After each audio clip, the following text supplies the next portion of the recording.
Naomi వలె నీవు దేవుని స్థలాన్ని విడిచిపెట్టి ఒకవేళ శపించబడిన స్థలంలోకి వెళ్తున్నావేమో, దేవుని మందిరాన్ని విడిచిపెట్టి లోక సంబంధమైన వాటి వైపుకు తిరుగుతూ ఉన్నావేమో, దేవుని మందిరాన్ని విడిచిపెట్టి లోకంలో ఉన్నటువంటి సినిమాలను లేకపోతే ఇంకా ఎన్నెన్నో లోక సంబంధమైనటువంటి వ్యామోహాలకు వెళ్ళిపోతావనేమో.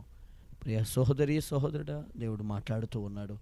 నయోమి శాపగ్రస్తమైన స్థలమునికి వెళ్ళి తన జీవితంలో సమస్తము పోగొట్టుకుంది. శాపగ్రస్తమైన స్థలానికి వెళ్ళిన ఈ నయోమి సమస్తము పోగొట్టుకున్నట్లుగానే ఈరోజు చాలామంది దేవుని సన్నిధిని విడిచిపెట్టి బాప్తిసం పొంది రక్షణని మరిచిపోయి, బాప్తిస్మమును తీసుకున్నటువంటి ఆ ప్రమాణమును మరిచిపోయి లోకంలో కలిసిపోతున్న వారు, సమస్తాన్ని పోగొట్టుకుంటున్న వారు చాలామంది ఉన్నారు.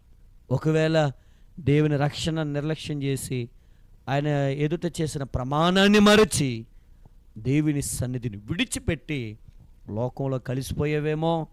ప్రభువు మాట్లాడుతున్నాడు, లోకం వలన వచ్చేటువంటిది ఏంటంటే నీకు కీడు.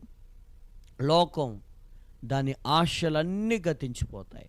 కాబట్టి లోకమును దాని ఆశలు గతించిపోచున్నాయి. కాబట్టి ఎరిగి సమస్తాన్ని పోగొట్టుకున్నట్టు కంటే సమస్తాన్ని నీకు ఇవ్వగలిగిన దేవునిపై నీవు విశ్వసించాలి. నయోమి సమస్తము బాగొట్టుకో. యోబు కూడా చక్కటి ఉదాహరణ అండి ఈ సమయంలో. ఎందుకు అంటే సమస్తాన్ని పోగొట్టుకున్నాడు యోబు, దేవుని కొరకు పోగొట్టుకున్నాడు. అంటే రెండు విధాలుగా ఉన్నాయి. దేవుని విడిచి దేవుడిచ్చే ఆశీర్వాదాలు పోగొట్టుకున్నారు, కానీ దేవుని హత్తుకుని లోకాన్ని పోగొట్టుకుని దేవుని చేత రెండంతలుగా ఆశీర్వదించబడ్డాడు యోబు. నయోమి అయితే దేవుడు ఇచ్చిన ఆశీర్వాదాలను పోగొట్టుకుంది. లోకంలోకి వెళ్ళటం వలన, ఆ లోకం వలన దేవుడిచ్చినవి పోగొట్టుకుంది. భర్తనిచ్చాడు, చక్కటి భర్తని, కుమారుల్ని ఇచ్చాడు, దేవుడిచ్చినవి పోగొట్టుకుంది లోకంలోకి వెళ్ళి. కానీ యోబు అయితే లోకంలో ఉన్నవి పోగొట్టుకుని దేవుడిచ్చినవి రెండంతలుగా పొందాడు. మన జీవితాలలో దేవుడిచ్చినవి పోగొట్టుకుంటున్నామా, లేక లోకంలోకి పోగొట్టుకుని దేవుడి ఇచ్చిన వాటిని పొందుకోగలుగుతున్నామా?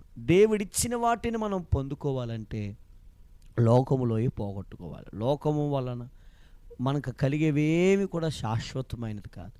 అంతస్తులు, ఏమండి స్థలాలు, లేకపోతే కారులు, ఇవన్నీ లోకంలో ఉన్నవి ఏమీ శాశ్వతమైనవి కాదు. పరలోకమందున్నటువంటి ఆత్మ సంబంధమైన ఆశీర్వాదాన్ని మనం పొందుకోవాలి. ఇక్కడ నయోమి భర్తను కోల్పోయింది.